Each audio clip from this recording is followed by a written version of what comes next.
Hello and welcome. In this video, I'll be showing restoration pictures of a 1971 Pontiac Catalina Fender extension. The extension was purchased from a parts vendor who clearly overstated the quality of the piece.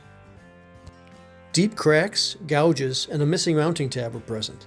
The extension was purchased to complete an order for a customer of mine and could not be used in its current condition.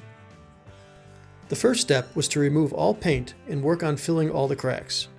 Some areas required the use of C-clamps to restore the correct alignment and ensure the extension would fit properly.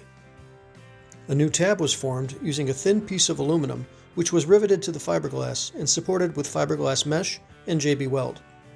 A thin layer of filler was then applied to the extension and sanded smooth. Any low spots were further filled and again sanded. Next, the fender extension was covered with a couple medium coats of primer. After drying, a couple more coats were applied and lightly sanded. In the end, the fender extension was in perfect condition. Finally, the replacement tab was drilled out and test fitted on a straight fender. Now it's ready to be finished and installed on the customer's car.